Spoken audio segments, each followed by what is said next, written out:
My feet throbbed inside my white nursing shoes as I pushed through the hospital's automatic doors at 3 o'clock in the morning. 16 hours.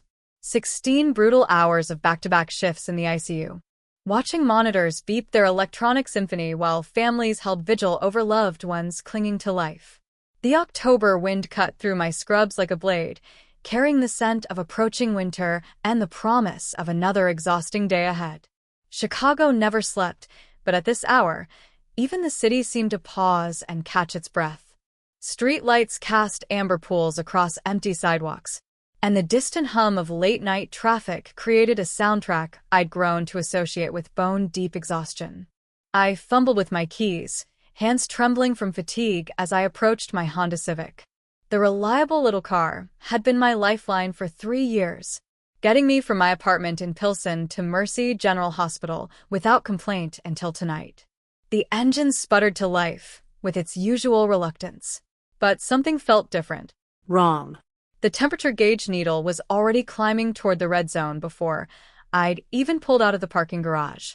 Steam began wisping from under the hood as I merged onto the nearly empty streets, heading toward home where my 4-year-old daughter Sophia waited with Mrs. Hernandez, our elderly neighbor who watched her during my night shifts. "Come on, baby," I whispered to the dashboard, patting it like I could somehow coax another few miles from the overheating engine. Just get me home to Sophia. But the car had other plans.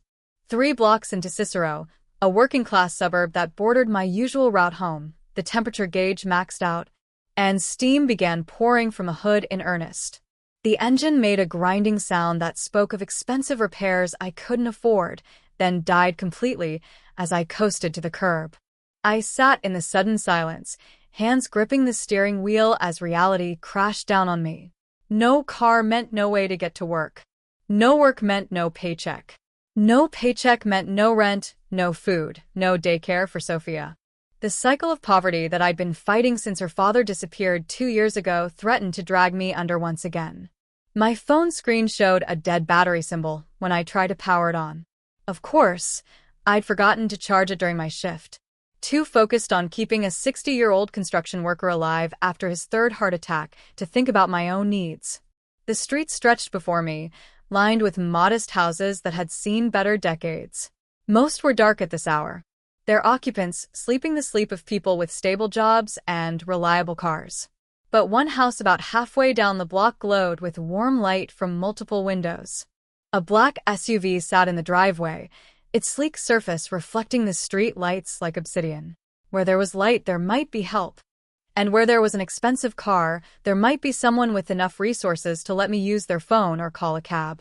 I grabbed my purse and stepped out into the cold night air, my sneakers silent against the concrete as I walked toward what I hoped would be salvation. The voices reached me before I made it to the front door. Deep masculine tones that carried an edge I couldn't quite identify. Business being conducted at 3 o'clock in the morning. My nursing instincts honed by years of reading subtle signs of distress. Whispered warnings I chose to ignore.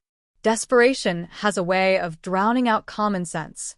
I raised my hand to knock, then hesitated. The voices inside had grown quieter, more intense. One man was speaking rapidly in what sounded like Italian, his tone urgent.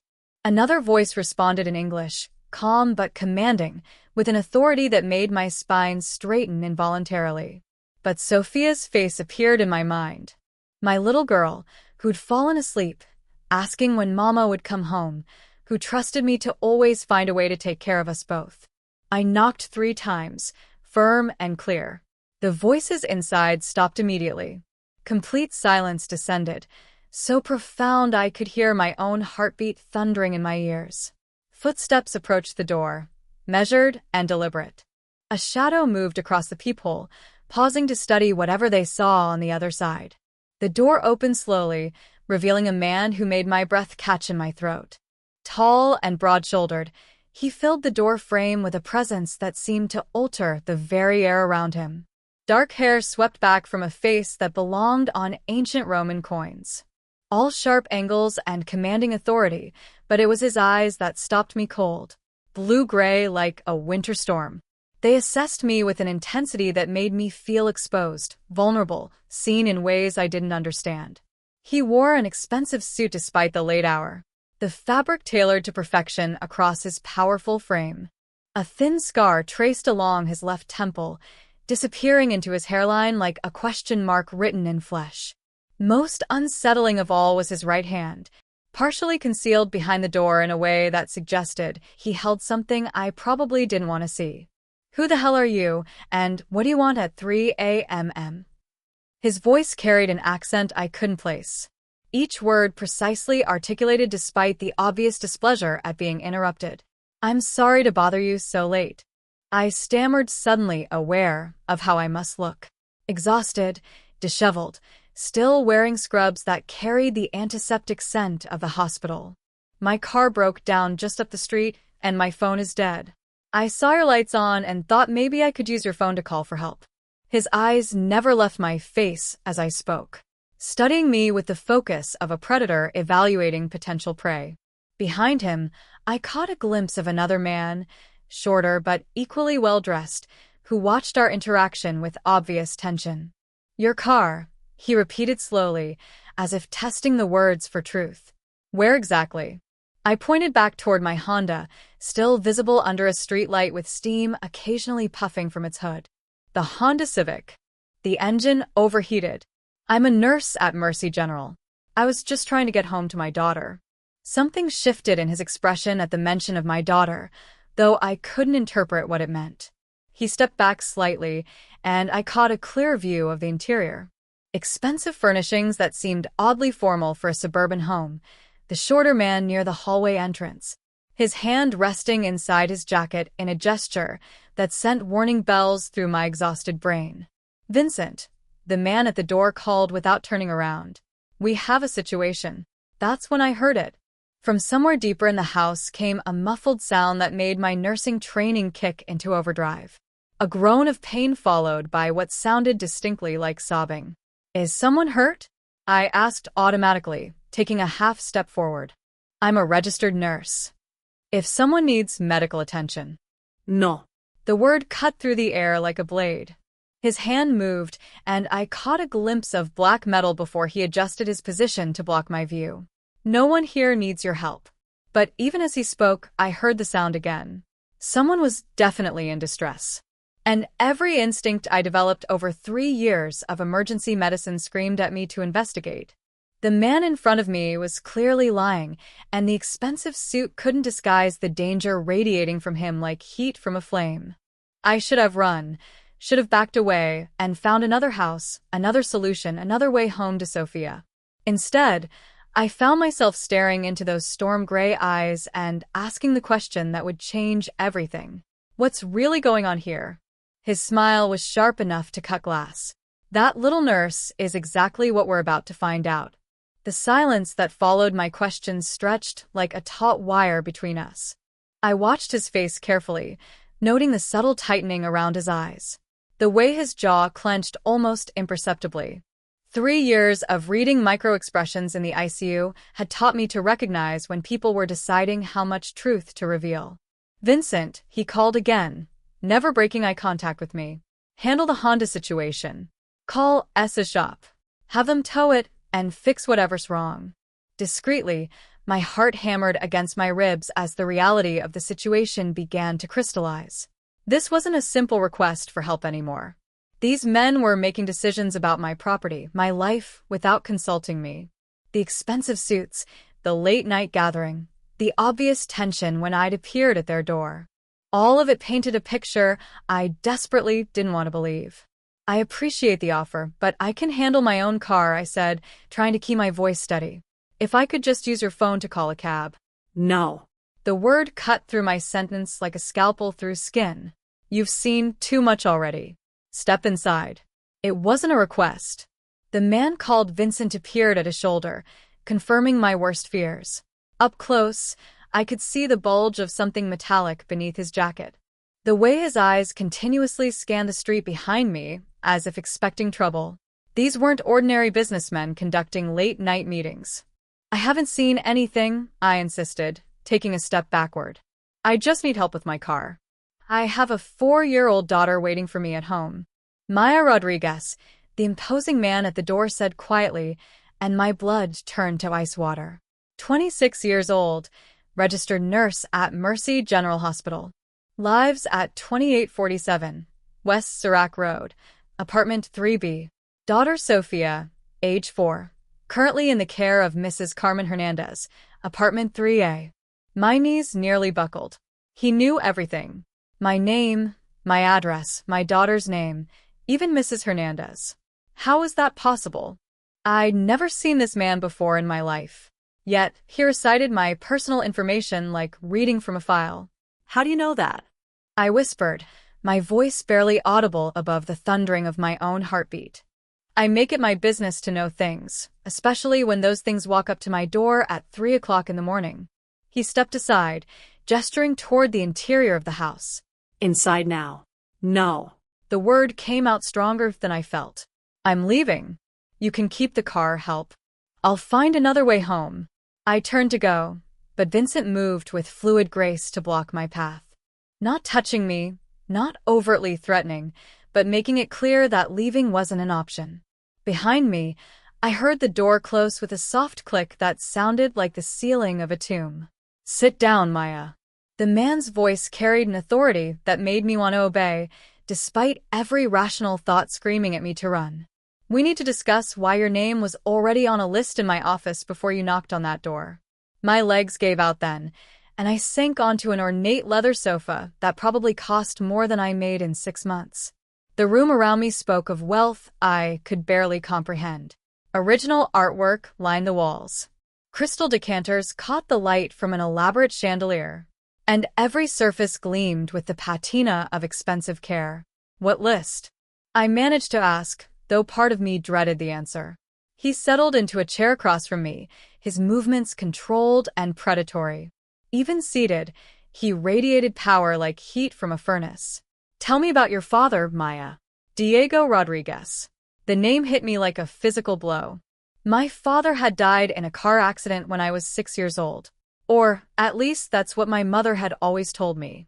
I had few memories of him. Just fragments of a man with kind eyes who used to sing Spanish lullabies and bring me flowers from construction sites where he worked. He died when I was little, I said carefully. I don't understand what this has to do with anything. Did he? The man's smile held no warmth. Vincent, bring me the Rodriguez file.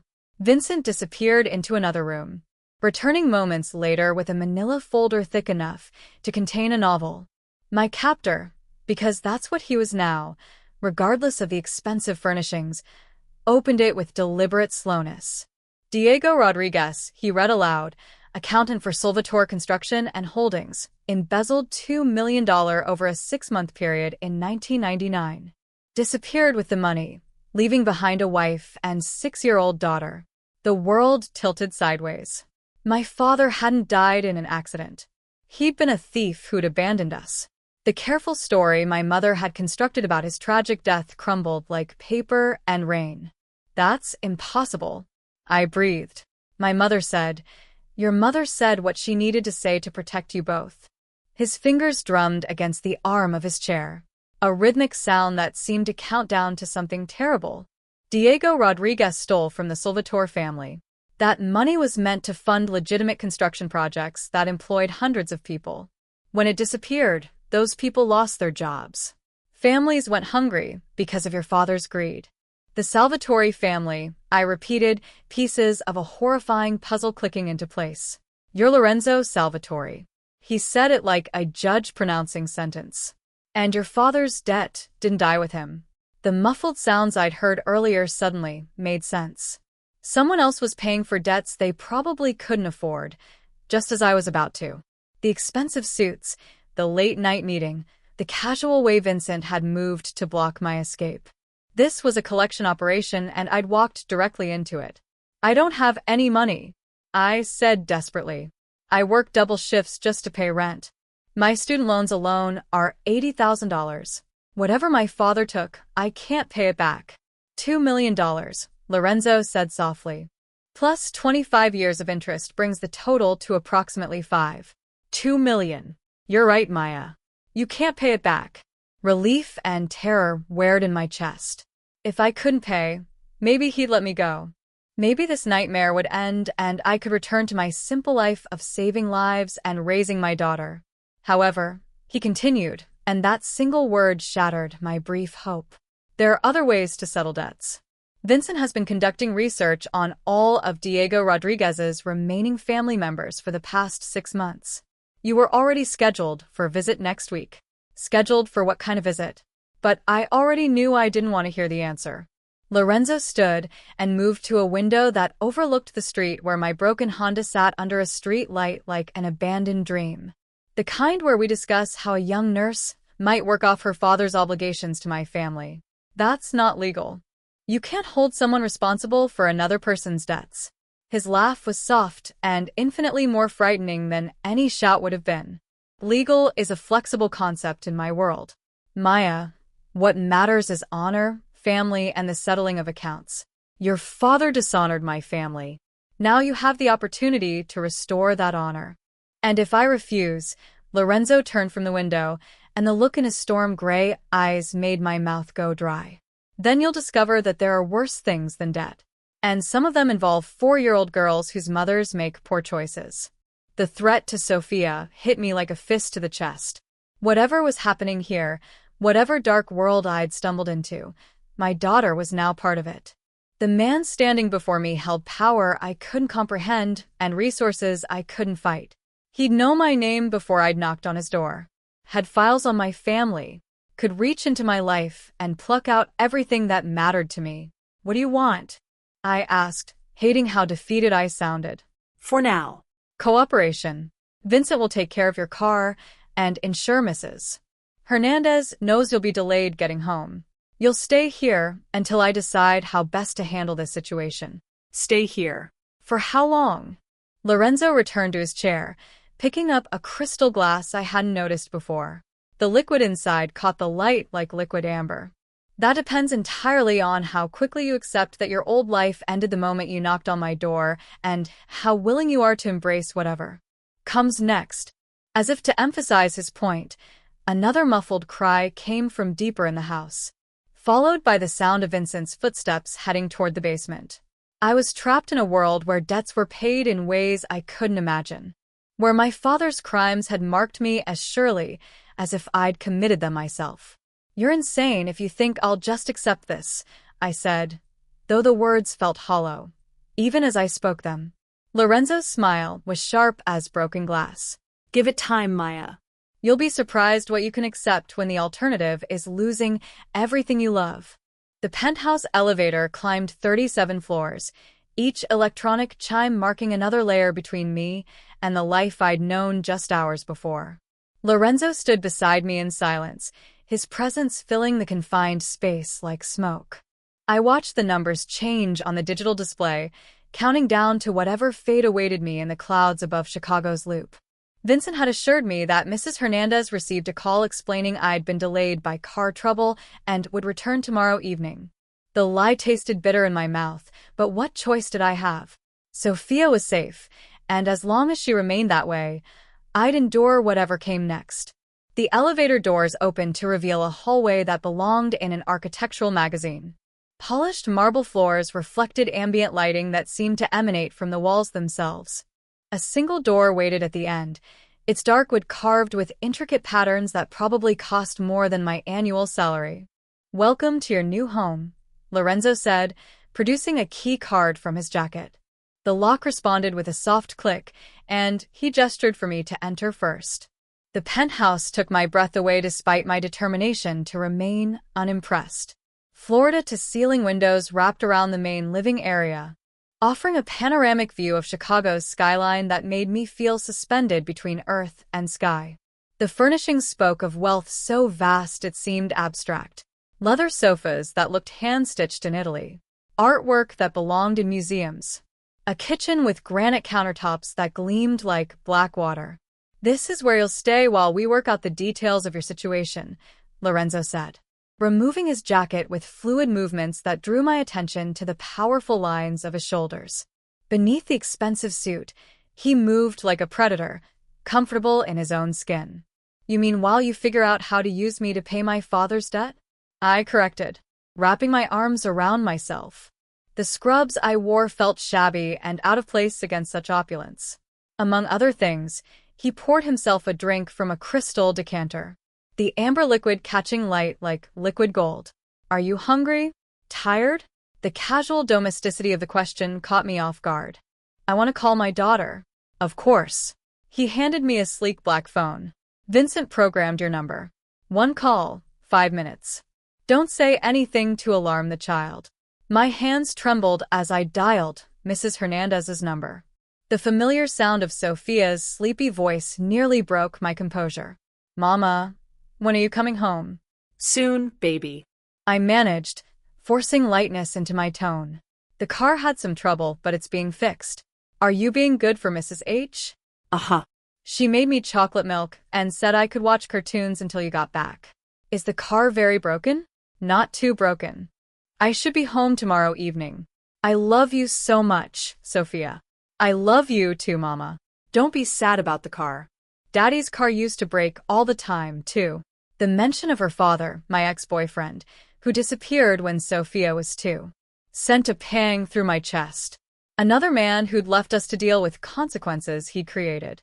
5 minutes, Lorenzo said quietly, tapping his watch. I have to go now, sweetheart. Be good, and I'll see you soon. Okay, Mama. Sweet dreams. The call ended, and I handed the phone back with shaking fingers. Lorenzo studied my face with those penetrating gray eyes, reading emotions I couldn't hide. She sounds like a good kid. She's everything to me, I said fiercely. If you hurt her, I don't hurt children, Maya. His voice carried something that might have been offense. Whatever you think I am, I have lines I don't cross. Then let us go. We'll disappear. Move to another city. You'll never see us again. Lorenzo's laugh held no humor. And spend the rest of my life wondering when you'll surface with information about what you've seen. When you'll decide to contact the FBI or the press. He shook his head. That's not how this works. I sank onto one of the impossibly soft sofas, exhaustion hitting me like a physical weight. So, what happens now? You keep me here forever. Forever is a long time. Lorenzo settled into a chair across from me, his movements graceful despite his size. For now, you adapt. You learn how things work in my world, and you discover that cooperation brings rewards while resistance brings consequences. Is that what happened to the man in the basement? He didn't cooperate. Something dark flickered across Lorenzo's features. Tommy owes money he can't pay and made promises he couldn't keep. His situation is different from yours. How? I demanded, anger cutting through my fear. Because I'm a woman? Because you think you can intimidate me more easily? Because you're not a gambling addict who thinks he can outsmart the house. Lorenzo leaned forward, and I caught a glimpse of something that made my breath hitch. A thin white scar that traced along his left temple, disappearing into his hairline like a lightning bolt frozen in flesh. My nursing instincts kicked in automatically. That's a knife wound, I said without thinking. Old, but deep. You were lucky it didn't hit the temporal artery. Lorenzo's hand moved unconsciously toward the scar, then stopped. You're observant. It's my job to notice injuries. I studied the mark more carefully, noting the precise angle and depth. Whoever did that was aiming for your eye, but you moved at the last second. Very observant. His tone had changed, becoming almost contemplative. How old were you when you decided to become a nurse? The subject change caught me off balance. 16. My mother got sick, and I spent a lot of time in hospitals. I wanted to help people the way the nurses helped us. And your mother died when I was 19. Cancer. The words still hurt. Even 7 years later, I was in my second year of nursing school, working 3 jobs to pay tuition. Lorenzo studied me with new interest. You put yourself through school while caring for a dying parent. Someone had to. I shrugged, uncomfortable with his scrutiny. Sophia's father wasn't exactly supportive during my mother's illness. What happened to him? Found out I was pregnant and decided he wasn't ready for responsibility. The familiar anger stirred in my chest. Haven't seen him since Sophia was 2. He sends a birthday card sometimes, when he remembers. So, you've been raising her alone for 2 years while working full-time as a nurse. It wasn't a question, but I nodded anyway. Something in his tone made me defensive. I'm a good mother. Sophia is happy and healthy and loved. I'm sure she is. Lorenzo stood and moved to the windows, his silhouette outlined against the city lights. Tell me about the scar. What? You want to know how I got it? I can see it in your eyes. Professional curiosity mixed with personal interest. He turned back to me, and the vulnerability in his expression caught me completely off guard. I was 12. My father brought me to a business meeting. Said it was time I learned how the family operated. 3 men came to collect a debt he couldn't pay. My chest tightened. They hurt a child. They wanted to send a message. His fingers traced the scar again, this time deliberately. My father tried to shield me, but one of them was faster with the blade. Said it would remind me that debts always get paid one way or another. Your father, did he survive? No. The single word held 23 years of pain. They killed him while I watched, then left me bleeding on the warehouse floor. Vincent's father found me 6 hours later. Understanding dawned with horrible clarity. That's why you do this. Why you collect debts. That's why I survive. Lorenzo returned to his chair, but the distance between us felt charged now. Electric, with shared recognition of trauma, survived. In my world, showing weakness gets you killed. Showing mercy gets your family killed. But you're showing me mercy, I said quietly. You could have killed me or worse when I showed up at that door. Instead, you brought me here. This is a mercy, Maya. But something in his eyes suggested otherwise. This is insurance. Then, why does it feel different? The question hung in the air, between us like a challenge. Lorenzo's gaze moved over my face with new intensity, as if seeing me clearly for the first time. When he spoke, his voice had dropped to almost a whisper.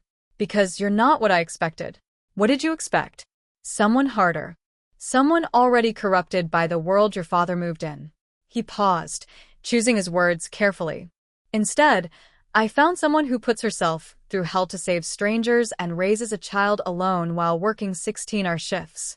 Someone who noticed a 20-year-old scar and asked about it like she actually cared about the answer. Heat crept up my neck. I do care. It's who I am. Yes, he said simply. It is. The admission created a shift in the atmosphere. Subtle, but unmistakable. We were no longer just captor and prisoner, creditor and debtor. Something more complex was developing. Something that frightened me more than all his threats combined. I should show you to your room, Lorenzo said, standing abruptly, as if sensing the same dangerous current. You'll want to rest before tomorrow. What happens tomorrow? His smile was enigmatic.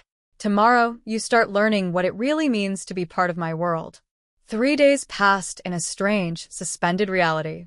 I woke each morning in a bedroom larger than my entire apartment. Spoke to Sophia during carefully monitored phone calls, and spent my days navigating the invisible boundaries of my gilded cage. Lorenzo left early and returned late, conducting business I wasn't privy to, while Vincent ensured I remained safely contained 37 floors above the city. But on Thursday evening, everything changed. I was preparing dinner in the penthouse kitchen, a surreal domestic task given my circumstances, when Vincent burst through the front door with an urgency that made my blood freeze. Lorenzo, we have a problem, he called out, his usual calm completely shattered. Lorenzo emerged from his study, phone pressed to his ear. What kind of problem? Boris Kosov's people hit Sunshine Kids Daycare an hour ago. They were after the girl. The wooden spoon fell from my nerveless fingers, clattering against the marble floor. Sophia. They'd gone after my daughter. Where is she? Lorenzo's voice had dropped to a deadly whisper, but I barely heard him over the roaring in my ears. Safe. We got there first, but barely. Had to eliminate 3 of them in the parking lot. Vincent ran a hand through his hair, leaving it disheveled. The kids scared but unheard. Mrs. Hernandez, too. Where are they now? Secure location. Your orders? Lorenzo looked at me, taking in my frozen expression. The way my hands trembled against the kitchen counter. Bring them here. Both of them. Full protection detail. Lorenzo. The building's not. Make it secure. The authority in his voice borked no argument. And find out how Kossoff knew about the daycare. Vincent nodded and disappeared back through the door, leaving me alone with the man whose world had just swallowed my daughter whole. I couldn't breathe. Couldn't think past the image of armed men descending on Sophia's cheerful classroom with its finger-painted artwork and alphabet charts. They tried to take her. I whispered, my voice barely audible. They tried to take my baby. Lorenzo crossed the room in 3 strides, his hands settling on my shoulders with surprising gentleness. She's safe, Maya. Vincent got there in time. But they knew where to find her. They knew about the daycare, about Mrs. Hernandez. Horror crept up my spine as the implications became clear. This is because of me, isn't it? Because I saw too much. Because I'm here. This is because Boris Klov wants to hurt me. And he's decided you're the way to do it. Lorenzo's jaw tightened, a muscle jumping beneath his skin. The Russians have been pushing into our territory for months. They're using you as leverage. Let me go. The words tumbled out in a desperate rush. Take us somewhere far away. Give us new identities. Sophia and I will disappear forever. And you'll never have to worry about us again. It's too late for that. His hands tightened on my shoulders. Not painfully, but firmly enough to ground me. They know about you now. They know about Sophia. Even if I let you go, they'd track you down and use you against me. The only way to keep you both safe is to keep you close. The elevator chimed, and I turned toward the sound with desperate hope. The doors opened to reveal Vincent, followed by Mrs. Hernandez, clutching Sophia's small hand. My daughter's dark curls were mussed, her favorite pink dress wrinkled, but she appeared unharmed. The moment she saw me, she broke free and ran across the marble floor. "Mama," she cried, launching herself into my arms with the complete trust only children possess. There were scary men at school, but Mr. Vincent saved us. I buried my face in her hair, breathing in the familiar scent of her strawberry shampoo and the lingering traces of playground chalk. She was real. She was safe. She was here. "I'm so sorry, baby," I whispered against her ear. "Mama's so sorry." It's okay, Mama. "Mrs. Z said, sometimes grown-ups have to protect children from bad people. Are you protecting us too?" Over Sophia's head, I met Lorenzo's gaze. The intensity there made something flutter in my chest despite everything that had happened. "Yes, sweetheart. I'm trying to protect us." Mrs. Hernandez approached more slowly, her weathered face etched with concern. "Maya, child, what's happening?" "Those men, they had guns. They were asking about you specifically." Before I could answer, Lorenzo stepped forward. His entire demeanor had shifted, becoming softer, more approachable. "Mrs. Hernandez, my name is Lorenzo Salvatore. Maya is under my protection because some very dangerous people are trying to hurt her. I'm sorry you were put in danger." The older woman studied him with sharp eyes that had seen decades of human nature. "You're the one keeping her here. I'm the one keeping her alive." Lorenzo Unk's honesty was refreshing after days of careful half-truths. "As long as she's with me, no one can touch her or Sophia." "And what happens when we want to leave?" Lorenzo was quiet for a long moment. "We LL discuss that when the immediate danger has passed." Mrs. Hernandez nodded slowly, apparently satisfied with his directness. "I've raised 4 children and 10 grandchildren, Mr. Salvatore. I know the difference between a protector and a predator. Don't make me regret trusting you with this family." "I won't," Lorenzo promised, and something in his voice made me believe him. Vincent cleared his throat. "Boss, we need to discuss security protocols. The building's been locked down, but later." Lorenzo's attention had shifted to Sophia, who was studying him with the fearless curiosity of a 4-year-old. "What's your name, little one?" "Sofia Rodriguez," she announced proudly. "I'm 4 years old, and I know all my colors in English and Spanish. Mama taught me." "That's very impressive."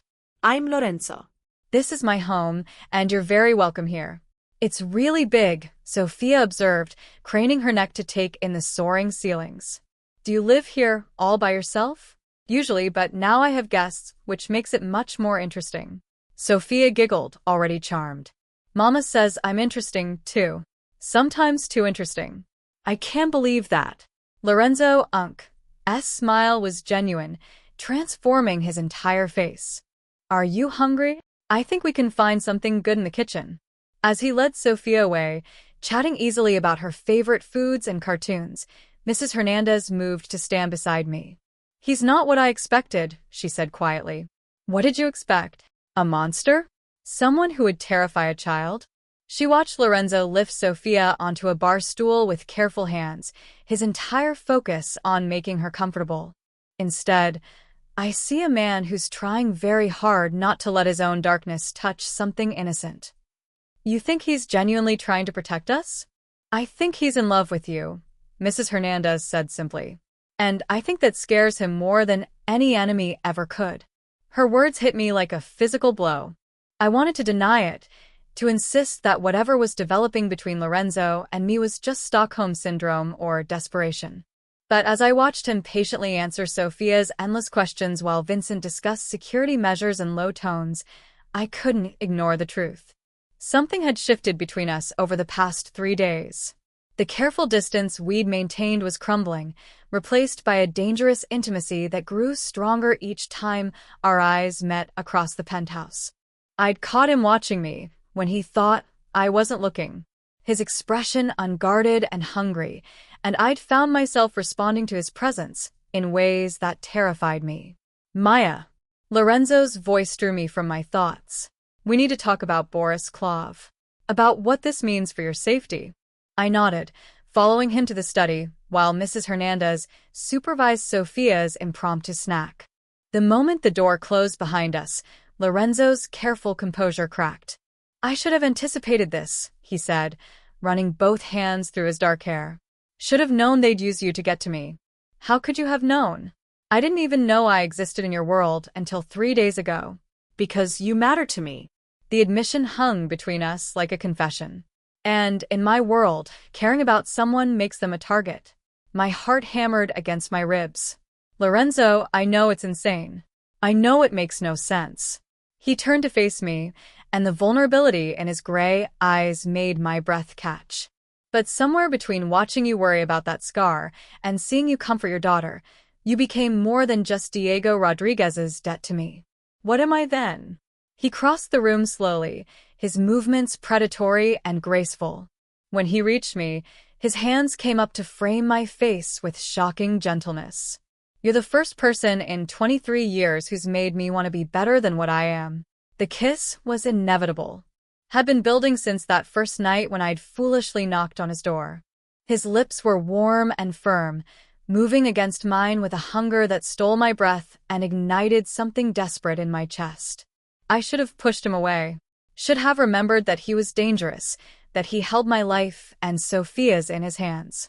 Instead, I kissed him back with equal desperation, my fingers tangling in his hair as every rational thought dissolved into sensation and need. When we finally broke apart, we were both breathing hard. This is crazy, I whispered against his lips. Completely insane, he agreed, but his arms tightened around me. And I don't care anymore. Neither did I. And that realization terrified me more than all of Boris Klov's threats combined. The photograph fell from my trembling fingers like a lead weight, hitting the marble floor with a sharp crack that echoed through Lorenzo's study. Staring up at me was my father's face, younger than I remembered, but unmistakably Diego Rodriguez. He stood beside 2 other men in what appeared to be a construction office. All 3 smiling at the camera like old friends celebrating a successful project. But it was the date stamp in the corner that made my world tilt sideways. March 15th, 2019. 6 months ago. My father, who I'd been told died in a car accident when I was 6 years old, had been alive just months ago. Where did you get this? My voice came out as barely more than a whisper. Lorenzo stood behind his desk, his face carved from stone. Between us lay scattered evidence of a truth that demolished everything I thought I knew about my life. Bank records, surveillance photos, witness statements, a paper trail that painted my father not as the victim of a tragic accident, but as a man who'd lived freely for 20 years while his family believed him dead. My investigators found him 3 months ago, Lorenzo said quietly. Living under the name David Reyes in Phoenix, Arizona, married to another woman, 2 teenage sons. The betrayal hit me like a physical blow. Not only had my father abandoned us and stolen from Lorenzo's family, but he'd been living an entirely new life while my mother struggled through cancer treatments alone, while I dropped out of nursing school to care for her, while I raised Sophia as a single mother, working double shifts just to survive. He let us think he was dead. The word scraped my throat raw. My mother died believing she was a widow. I grew up without a father because he chose to disappear rather than face the consequences of what he'd done. Maya, no. I backed away from the desk, from the photographs, from the man whose gray eyes held too much pity. You knew all this time. You knew he was alive, and you didn't tell me. I was protecting you by lying to me. My voice rose. Years of buried grief and anger. Finally finding a target, just like my mother lied to me, just like everyone in my life has lied to me. Lorenzo moved around the desk slowly, his hands raised in a gesture of peace that only inflamed my rage. Your mother was protecting a 6-year-old child from an ugly truth. I was protecting a woman. He stopped himself. But the unfinished sentence hung between us like a loaded weapon. A woman you what, Lorenzo? Care about love? I laughed bitterly. You don't love someone and lie to them about their entire life. You don't love someone and use their father's crimes as leverage to control them. That's not what this is anymore, and you know it, do I? I grabbed one of the surveillance photos from the desk. My father at a barbecue, arm around a woman who wasn't my mother, laughing with children who weren't me. Because from where I'm standing, this looks exactly like manipulation. You've known he was alive for months. But you waited until after we kissed to tell me, until after I started developing feelings for you. Lorenzo's jaw tightened. The timing wasn't calculated. Strategic. I threw the photo at his chest, watching it flutter to the floor between us. Of course it was. Everything about you is calculated. This whole situation bringing me here, making me dependent on you, it's all been one elaborate game. That's not true, isn't it? I spun away from him, needing distance before I did something stupid like cry or throw something more substantial than a photograph. Tell me honestly, Lorenzo, if my father's alive and has been for 20 years, why am I still here? Why aren't you going after him instead of holding his daughter hostage? The silence that followed was deafening. When I finally turned back to face him, Lorenzo's expression had shuttered completely, becoming the cold mask he'd worn that first night. Because Diego Rodriguez is already dead, he said finally. I killed him 5 months ago. The world stopped spinning. My ears rang with white noise, and for a moment I thought I might faint. What? I found him in Phoenix, confronted him about the stolen money, about abandoning his family. Lorenzo's voice was completely devoid of emotion. He begged for his life. Said he had children who needed him, a wife who depended on him. He offered to work off the debt, to make restitution. But you killed him anyway. It wasn't a question. Yes. The single word hit me like a sledgehammer to the chest. All the air left my lungs in a painful rush, and I had to grip the back of a chair to keep from collapsing. Why? I managed to ask if he was willing to pay you back because 20 years ago the money he stole was meant for a children's hospital in Little Italy. Lorenzo's facade cracked slightly, revealing something raw underneath. 36 children died that winter because the hospital couldn't afford proper equipment and medications. Diego Rodriguez played poker and drank expensive whiskey while kids suffered because of his greed. I closed my eyes, trying to process the magnitude of what he was telling me. My father hadn't just been a thief. He'd been responsible for children's deaths. And the man I'd been falling for had executed him for it. The worst part, Lorenzo continued, his voice barely audible, is that he never once asked about you or your mother during our final conversation. 20 years of wondering, and he never cared enough to find out if you were alive or dead. The cruelty of that truth cut deeper than the revelation of his murder. My father had chosen his new family over his old ones so completely that we'd become less than memories to him. That's why you targeted me, I said, understanding flooding through me like ice water, Not because of some 20-year-old debt, but because you wanted me to know what kind of man he really was. You wanted me to suffer for his sins. No. Lorenzo stepped toward me, but I held up a hand to stop him. At first, yes. I wanted the Rodriguez family to understand the consequences of Diego's choices. But then I met you, and everything changed. Everything changed, I repeated mockingly. How convenient. The big bad mafia boss suddenly grows a conscience when faced with an innocent woman and her child. Maya, please don't.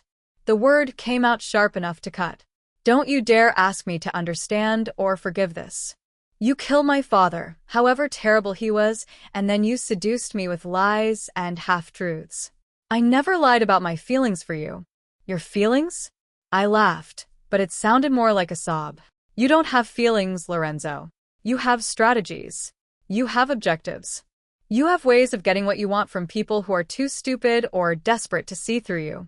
The accusation hung between us like a blade. Lorenzo Unk's face went completely white, then flushed with anger so intense I took an involuntary step backward. If that's what you truly believe, he said quietly, then perhaps it's time we discussed new arrangements for you and Sophia.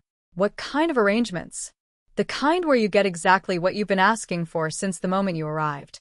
His voice was deadly calm now, more frightening than any show of temper. Vincent is arranging a secure house outside the city. You and Sophia will be relocated there tonight along with Mrs. Hernandez. Full protection detail, but no contact with me. Relief and terror whirred in my chest. For how long? Until Boriskov is eliminated and the threat to your safety ends. Lorenzo returned to his desk, his movements precise and controlled. After that, new identities, relocation to whatever city you choose, and enough money to ensure you never have to worry about supporting your daughter again. It was everything I'd asked for, everything I demanded. So, why did it feel like a death sentence, and in the meantime, I'm supposed to just sit in some safe house and wait for you to solve all my problems? You're supposed to stay alive. Lorenzo sat down and opened a file, effectively dismissing me, which is more consideration than your father ever showed his family. The comparison was a knife between my ribs.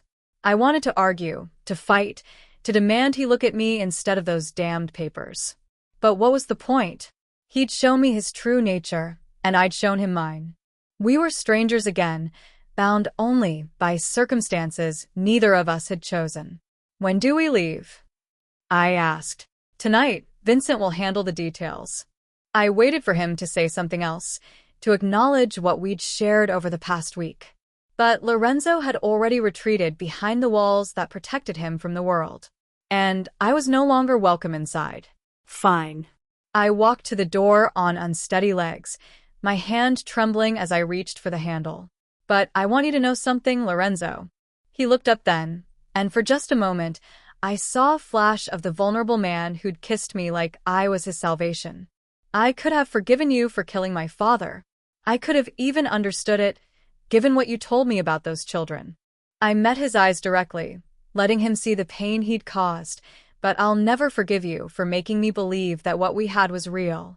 The last thing I saw before I closed the door behind me was Lorenzo's face crumbling like a building under demolition. All his careful control finally giving way to devastation. But I didn't stop to comfort him. Some betrayals cut too deep for forgiveness. And some truths arrived too late to matter. In the living room, Sophia was building a tower out of blocks while Mrs. Hernandez watched from the sofa, her weathered face creased with concern. My daughter looked up when I entered, her dark eyes bright with innocent trust. Mama, are we going on another venture? I knelt beside her and gathered her into my arms, breathing in her familiar scent and trying not to think about all the ways this would change her life. Yes, baby, I whispered against her hair. We're going somewhere safe. Will Lorenzo come with us? The question was like a dagger through my heart. No, sweetheart. Lorenzo has other things he needs to do. Oh. Sophia considered this with 4-year-old seriousness. Will we see him again? I closed my eyes, holding my daughter tighter. I don't think so, Sophia. I don't think we will. The The safe house sat nestled among towering pines in the Wisconsin countryside, an hour's drive from the nearest town. It looked like something from a vacation rental website. Rustic charm with modern amenities, wraparound porch, and windows that framed the surrounding forest like living paintings. Under different circumstances, I might have called it beautiful. Instead, it felt like an expensive prison. 2 weeks had passed since that devastating confrontation in Lorenzo's study. 2 weeks of watching Sofia adapt to our new reality with the resilience only children possess, while Mrs. Hernandez maintained a careful neutrality that spoke volumes about her own conflicted feelings. 2 weeks of staring out those picturesque windows and wondering if I'd made the biggest mistake of my life. "Mama, can we go pick berries today?" Sofia asked from her spot at the breakfast table, her small fingers wrapped around a cup of hot chocolate. "I saw some growing by the big rock yesterday. Maybe later, sweetheart," I replied automatically. My attention focused on the security monitors Vincent had installed in every room. The screens showed empty forest paths and the occasional deer. But I'd learned not to trust appearances. "You've been saying maybe later for 3 days," Mrs. Hernandez observed from her place at the kitchen counter. Her tone was mild, but I caught the concern underneath. The child needs fresh air and exercise. The child needs to stay safe.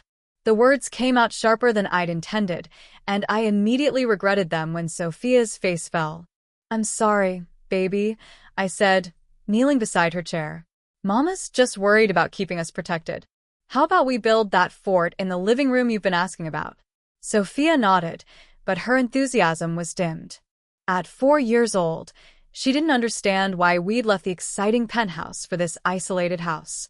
Why Lorenzo no longer joined us for dinner. Why Mama spent so much time staring out windows with shadows under her eyes. That afternoon, while Sofia napped and Mrs. Hernandez tended her small herb garden on the back porch, Vincent arrived for his daily security briefing. His presence had become routine, checking perimeters, updating protocols, delivering supplies from the city. But today, something was different about his usual professional demeanor. "How's Lorenzo?" The question slipped out before I could stop myself. Vincent paused in his inspection of the alarm system, his dark eyes meeting mine with surprising directness. "Not good." "What do you mean, not good?" "He hasn't slept in 5 days, barely eating. Spends most of his time in that study, staring at those photos of your father like they might reveal some secret he missed."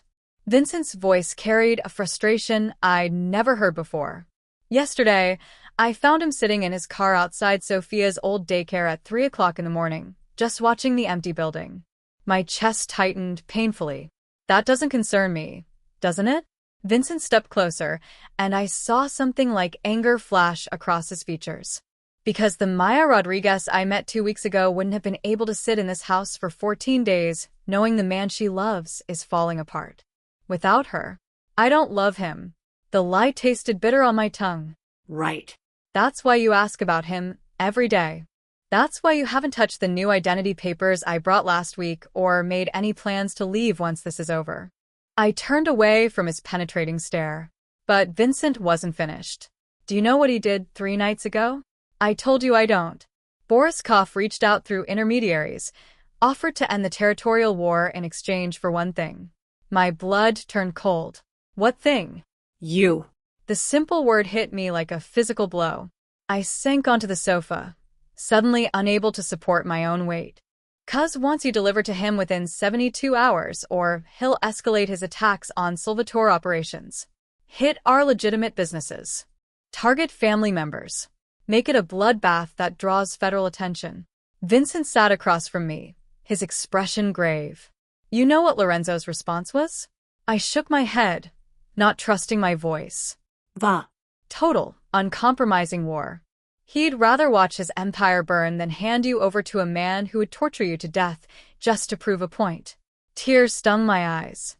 He should have taken the deal. Should he? Vincent leaned forward. Tell me honestly, Maya, knowing what you know about Borislav, about what happens to women who fall into his hands, should Lorenzo have traded your life for peace? The question hung between us like a challenge. I thought about the surveillance photos Vincent had shown me weeks ago.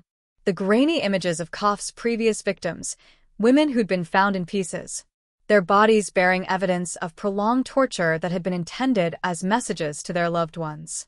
That's not the point, I said weakly. Isn't it? Because from where I'm sitting, it looks like Lorenzo is choosing to protect the woman he loves over the empire he spent 20 years building. And instead of recognizing that sacrifice, you're hiding in the woods, feeling sorry for yourself. He lied to me, Vincent, about everything. He lied about your father being dead when Diego was already 6 feet under. He kept the details of that execution from you until you demanded the truth. Vincent's voice softened slightly. Trust me, Maya, I was there that night in Phoenix. I saw Lorenzo's face when he pulled the trigger. Killing your father nearly destroyed him. Not because he felt guilty about the act, but because he knew it would hurt you eventually. Then why do it? Because 36 children died, and someone had to answer for that. Because in our world, debts get paid one way or another, and blood is the only currency that matters. Vincent ran a hand through his hair, but mostly because Lorenzo is his father's son, and his father taught him that justice matters more than mercy. I closed my eyes, feeling the weight of truths I wasn't ready to accept. It doesn't change what he did. No, it doesn't. But it might change what you do next. Before I could ask what he meant, the sound of a vehicle approaching made us both freeze. Vincent was on his feet instantly, hand moving to the weapon concealed under his jacket. Stay here, he ordered, moving toward the window. Keep Sofia and Mrs. Hernandez away from the front of the house.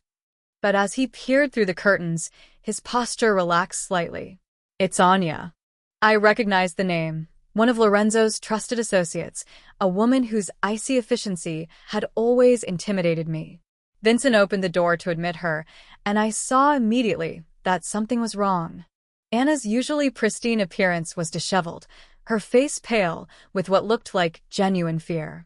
We have a problem, she said without preamble. Boris moved up his timeline. He has Mrs. Hernandez. The world tilted sideways. What are you talking about?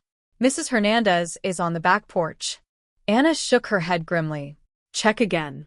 I ran through the house calling Mrs. Hernandez's name, but found only her abandoned herb basket and an open back door. No sign of struggle, no indication of violence, just absence where a beloved presence should have been. How? I demanded when I returned to the living room. This place is supposed to be secure. Anya was feeding information to the Russians, Vincent said quietly, his gun now pointed at the blonde woman's chest. Weren't you Anna? To her credit, Anya didn't try to deny it. Klov has my younger sister, has had her for 3 months. Every piece of information I provided was payment toward her release. And now he's tired of games. He wants Maya and he's offering a trade. Mrs. Hernandez for Maya Rodriguez. The exchange happens tonight at the Warehouse District, Pier 7. Absolutely not, Vincent said immediately. Lorenzo would never authorize. Lorenzo doesn't know yet. Anya interrupted. Koff's message was delivered directly to Maya. The choice is hers to make. They both looked at me expectantly, waiting for a decision that would define everything that came next. In the background, I could hear Sofia stirring from her nap, calling for Mrs. Hernandez in a sleepy voice that broke my heart. If I don't go, he'll kill her. I said, if you do go, he'll kill you both. Vincent countered. This isn't a trade, Maya. It's an execution with extra steps. Then what would you have me do? Let an innocent woman die because I'm too scared to face the consequences of my choices. I'd have you trust that Lorenzo will find another way. He always does. I walked to the window and stared out at the forest that had become my cage. Somewhere in the city, Mrs. Hernandez was being held by a monster who would torture her just to draw me out. Somewhere else, Lorenzo was probably planning a war that would leave bodies in the streets and innocents in the crossfire. Both options led to blood and suffering, but only one gave me the chance to save someone I loved. Call Lorenzo, I said finally. Tell him I'm coming back to Chicago and that I want to discuss terms for ending this war. Maya, tell him I choose him, Vincent. Tell him I choose us. I turned to face them both, and I saw Vincent's eyes widen at whatever he saw in my expression.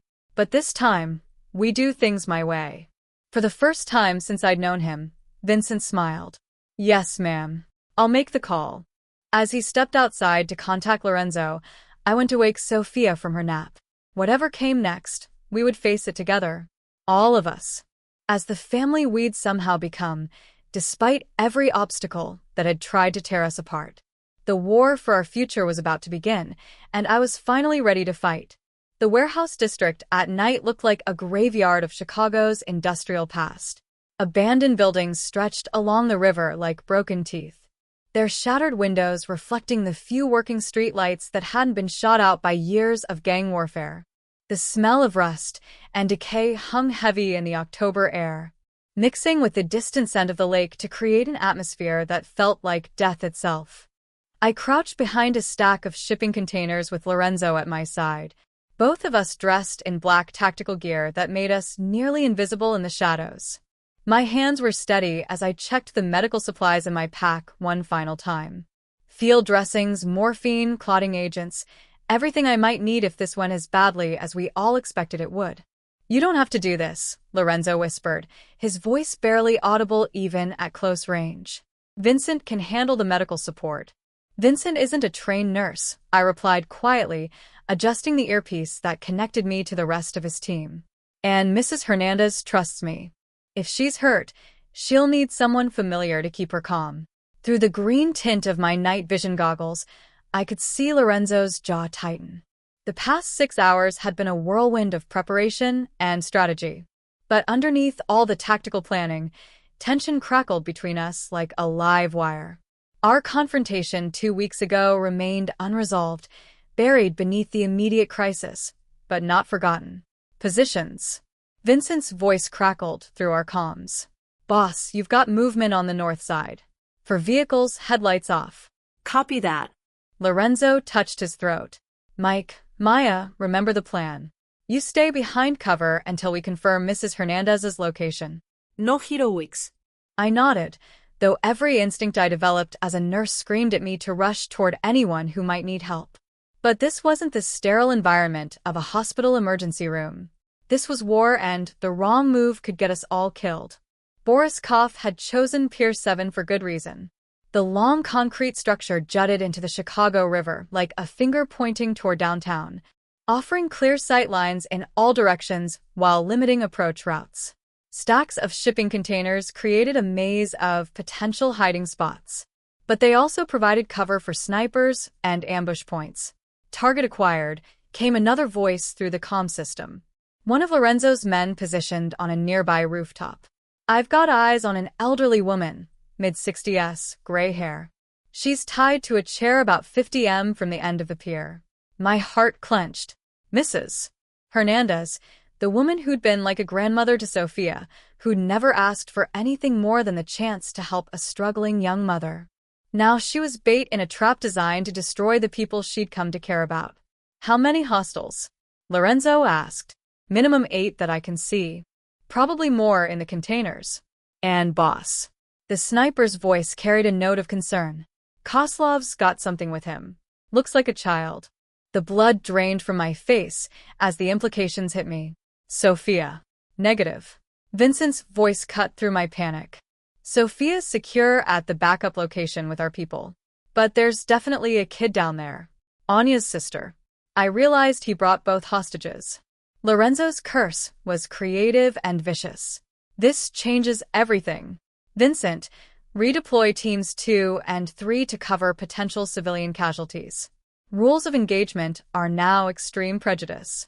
If anyone so much as breathes wrong near those hostages, put them down. Copy that, boss. I checked my watch. 11:47 p.m. 13 minutes until the scheduled exchange time. In the distance, I could see figures moving around the pier, setting up their own positions.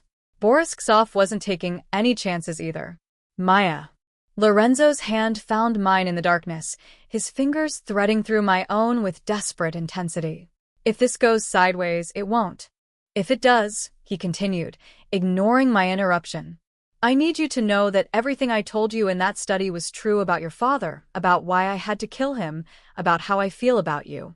I've never lied about my feelings. I squeezed his hand, feeling the calluses on his palm that spoke of a life lived with weapons and violence. I know, and I need you to know that I forgive you for all of it. His sharp intake of breath was audible, even over the calm static. Maya movement on the pier, Vincent interrupted. 3 figures approaching the hostages. One matches Clove's description. Lorenzo released my hand and raised his rifle, the weapon an extension of his body after decades of practice. All teams, final weapons check. We go on my mark. Through my scope, I could see Boriskov clearly now. He was smaller than I'd expected, compact and wiry, with the kind of predatory grace that spoke of extreme danger in a deceptively modest package. His silver hair was slicked back from a face that might have been handsome, if not for the complete absence of humanity in his pale eyes. Mrs. Hernandez sat slumped in the chair beside him, her head hanging forward in a way that made my medical training scream warnings. Either unconscious or worse. 20 feet away, a small figure that had to be Anya's sister huddled against a shipping container. Clearly terrified, but apparently unharmed. Vincent, can you get a clean shot on Koff without endangering the hostages? Negative. Too much risk of overpenetration or deflection. We need them separated. Then we do this the hard way. Lorenzo's voice carried the cold certainty of a man who'd made similar calculations countless times before. Maya, I'm going out there to negotiate. When I give the signal, you move fast to the hostages and get them clear. That's suicide. He'll kill you the moment you show yourself. Maybe, but it's the only play that gives those women a chance. Lorenzo turned to look at me, and even through the night vision equipment, I could see the determination in his eyes. This is what I do, Maya. This is who I am. Before I could argue, he was moving, emerging from our hiding spot with his hands visible, but his finger never far from his weapon's trigger. I watched through my scope as he walked calmly across the open ground toward the pier. Every step measured and deliberate. Boris, Lorenzo called out when he was 50 feet away. Let's discuss terms. Clove's laughter echoed across the water like breaking glass. Lorenzo Salvatore, the great prince of Chicago, come to negotiate for his and an old woman. The old woman never did anything to you. Let her go, and we can settle this between us. Settle this? Cliff gestured expansively with a pistol that gleamed silver in the moonlight. You think this is about territory, about business? He backhanded Mrs. Hernandez across the face, and I had to bite my tongue to keep from crying out. This is about respect, about showing the entire city what happens when someone thinks they can defy Boriskov. Then show them. Lorenzo took another step forward. Kill me and let the innocents walk away. Oh, I'm going to kill you. Clove agreed conversationally. But first, you're going to watch me break your woman piece by piece, starting with her fingers. He raised the pistol toward Mrs. Hernandez's hand, and time seemed to slow to a crawl. I saw Lorenzo's muscles coil, preparing to make a desperate charge across 50 feet of open ground. I saw the other Russian soldiers starting to raise their weapons. I saw Anna's sister cowering against the shipping container, tears streaming down her young face. And I made a choice that would have horrified every tactical instructor who'd ever lived. Stop. I called out, standing up from behind cover with my hands raised. I'm here. Let's make the trade. Maya, no. Lorenzo's shout carried anguish and fury in equal measure, but I was already walking toward the pier, my medical bag slung over my shoulder, and my heart hammering against my ribs. Behind me, I could hear frantic chatter on the comm system as Vincent and the others tried to adjust their positions to cover my insane gambit. Now this is interesting. Koff mused as I approached. The legendary Maya Rodriguez walking into the lion's den to save an old woman and a child she's never met. His smile was sharp enough to cut glass. How wonderfully American of you. I'm here, I said, stopping 20 feet away. Release them, and you can have whatever revenge you want against me. Can I? Clove circled around behind Mrs. Hernandez's chair like a sharking blood. Because what I want is to watch Lorenzo Salvatore suffer, and the best way to make him suffer is to hurt what he loves most. The pistol swung toward me, and I saw my death approaching at 1/200 feet per second. But in that suspended moment before chaos erupted, I met Lorenzo's eyes across the distance and mouthed 3 words that I'd never had the courage to say aloud. I love you. The shot, when it came, was deafeningly loud in the confines of the pier. But the bullet that should have ended my life instead sparked off the concrete beside Boris Ksov's feet as Vincent's sniper rifle spoke from the darkness. And then hell descended upon Pier 7 with a vengeance that would become legend in Chicago's underworld for decades to come. Gunfire erupted from every direction as Lorenzo's teams opened up with coordinated precision. Muzzle flashes lit the night like deadly fireworks, and the air filled with the whine of ricochets and the sharp crack of high-velocity ammunition finding targets. I threw myself toward Mrs. Hernandez, my medical training overriding every survival instinct as I focused on reaching the injured woman. Bullets winded over my head, and I felt the heat of one pass close enough to singe my hair. But nothing mattered except getting to someone who needed help. Mrs. Shah. I shouted over the gunfire, sliding on my knees across the concrete to reach her chair. Can you hear me? Her eyes fluttered open, unfocused, but alive.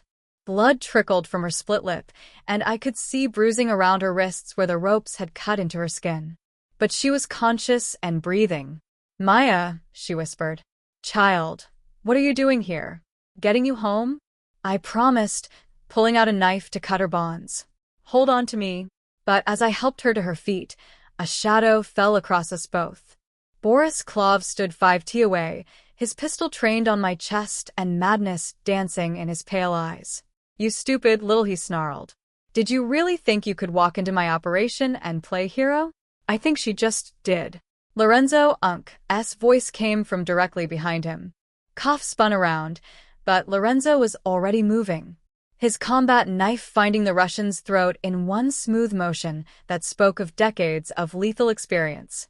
Blood sprayed across the pier as Kossoff dropped to his knees, his hands clutching futilely at the wound that had severed his carotid artery.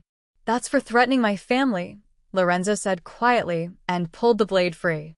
The gunfire was already tapering off as Vincent's team systematically eliminated the remaining Russian soldiers.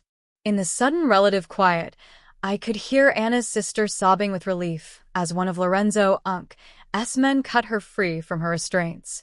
Maya, Mrs. Hernandez said weakly, leaning heavily against my shoulder. I think I might need a doctor. You've got one, I assured her, already assessing her injuries with professional efficiency. Mild concussion, possible cracked ribs, definitely dehydrated, but you're going to be fine. And the little girl. I looked over at Anna's sister, who was being wrapped in a blanket by one of the tactical team members. She's safe, too. We're all safe. Lorenzo appeared at my side, his face strewn with blood that wasn't his own, and his eyes holding an intensity that made my breath catch. Are you hurt? No, you. I'll live. He knelt beside Mrs. Hernandez, his entire demeanor shifting from lethal predator to gentle protector. Mrs. H. I'm sorry you got dragged into this. It was never supposed to happen. The elderly woman studied his face with sharp eyes despite her injuries.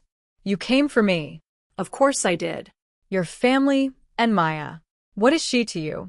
Lorenzo looked at me, and the vulnerability in his expression took my breath away. Everything. She's everything. As sirens wailed in the distance, Vincent had clearly called in favors to ensure the right people responded to the scene. I helped Mrs. Hernandez toward the waiting vehicles that would take us away from this place of violence and back to something resembling safety. But as we walked away from the pier, where Boris Klov's blood was already being washed away by the river current, I knew that nothing would ever be the same again. I'd chosen Lorenzo's world, chosen to fight for the people I loved, and there would be no going back to the simple life of a struggling single mother. The war was over. Our new life was just beginning.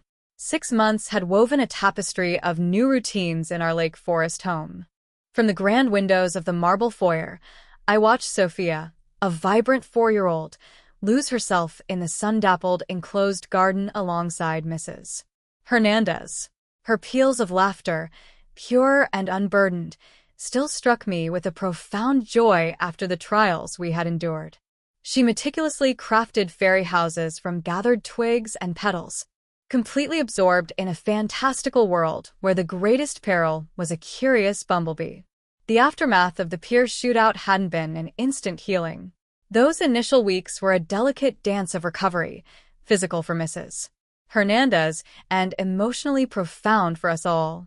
Sophia, with her innate resilience, had myriad questions about our relocation, Lorenzo's constant presence, and the subtle shifts in her mama. I had offered answers tailored to her young understanding, witnessing her remarkable adaptability. "She's grown so much," Lorenzo mused, joining me by the window. Today, he wore a casual ensemble of jeans and a navy sweater, softening the intensity of his storm-gray eyes. The meticulously tailored suits of his former life had given way to a more relaxed wardrobe, mirroring his gradual transition away from the daily machinations of his empire. "All that delicious food, Mrs. H keeps bringing home," I teased, smiling as Sophia carefully arranged rose petals around her latest miniature dwelling. "She's determined to spoil us beyond recognition." And is that truly such a dire consequence? These past 6 months had been a revelation. Lorenzo had steadfastly fulfilled his promise to legitimize the family's businesses, strategically leveraging the upheaval after Borislav's demise to dismantle the most illicit elements. Construction, real estate, import-export, all were now above board, profitable, and meticulously divorced from the violence that had once defined his existence. It hadn't been an effortless transformation. Some of his father's old associates, resistant to change, had interpreted it as weakness. These individuals were provided generous severance and one-way tickets to distant cities, a clear message echoing, "Adapt to this new reality, or forge a new path elsewhere." "Vincent called while you were at the hospital," Lorenzo said, gently retrieving me from my thoughts.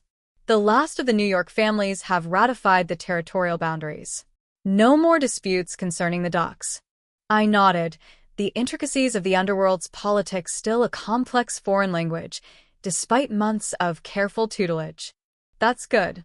"And Anna's sister began classes at Northwestern last week, pre-law, precisely as she'd hoped." Lorenzo's smile held a genuine warmth, a testament to the quiet, powerful shifts he orchestrated. "Anya mentioned she's considering changing her surname for a complete break from the Russian connections." The redemption of Anna Volkov, once an informant, had been one of the more surprising and gratifying outcomes. The woman who betrayed us to save her sister had demonstrated unwavering loyalty through her actions, aiding Lorenzo's legitimate transition with her invaluable knowledge of Russian operations. Now, her icy competence was redirected, commanding security for our diverse legal enterprises. Dr. "Martinez wants to revisit my schedule," I shared, steering the conversation toward a more immediate concern. "The trauma center is requesting additional hours." "And what do you desire?" It was a question Lorenzo frequently posed, part of his unwavering commitment to ensure I never felt captive or coerced within our new life. The irony was not lost on me. The man who had once held me against my will now went to extraordinary lengths to safeguard my freedom of choice.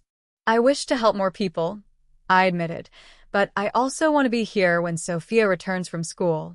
I want to savor dinner with you, without constantly checking my phone for urgent calls." Then informed Dr. "Martinez, you will work 3 days a week, not 5. The hospital certainly needs skilled trauma nurses, but Sophia needs her mother more." He paused, his gaze softening. "And what about what you need?"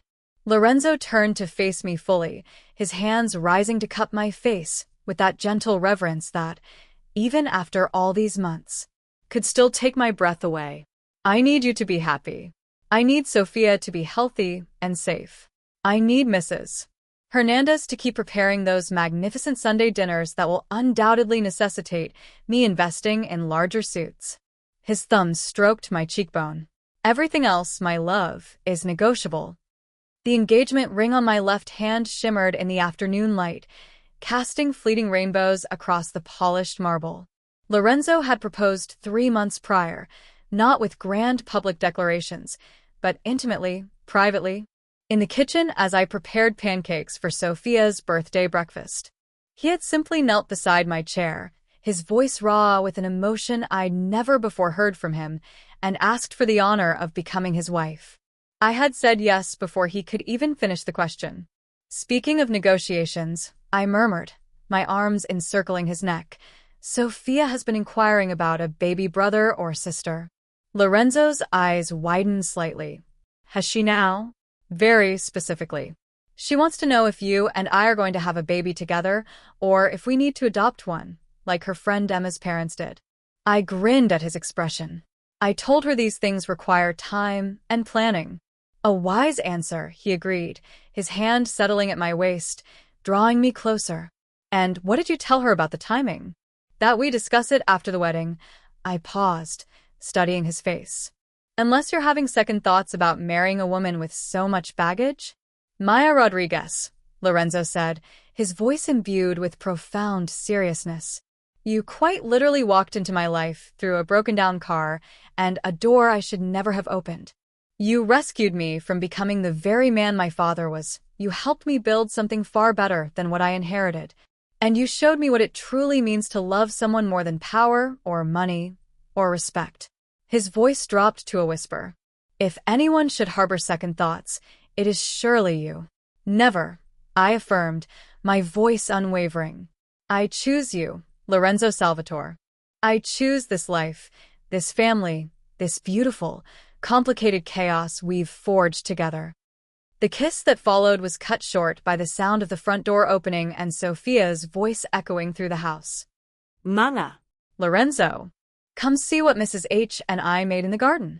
We broke apart, both laughing at her impeccable timing. Lorenzo took my hand, intertwining our fingers as we walked toward the garden door. Our daughter stood there, grass stains on her knees, dirt beneath her fingernails, proudly holding out a bouquet of wildflowers that likely defied several landscaping principles.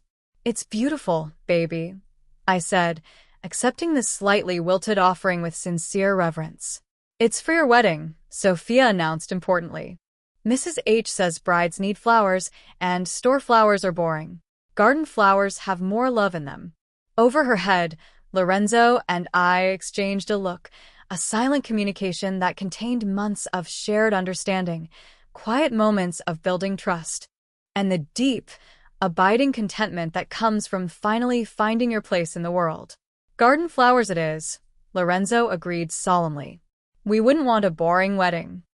That evening, after Sophia was bathed, read to, and tucked into her bed, a room sheet adorned with princess stickers and photographs of our perfectly imperfect family, I found Lorenzo in his study. But instead of the grim business reports that once filled his evenings, he was reviewing architectural plans for a new children's wing at Mercy General Hospital. This ambitious project, fully funded by Salvatore Holdings, was dedicated to the memory of the 36 children who had died because a selfish man had stolen money meant to save them. How does it look? I asked, settling into the chair across from his desk. Like something that might actually make a difference. He carefully rolled up the blueprints. The contractor says it'll be ready by Christmas.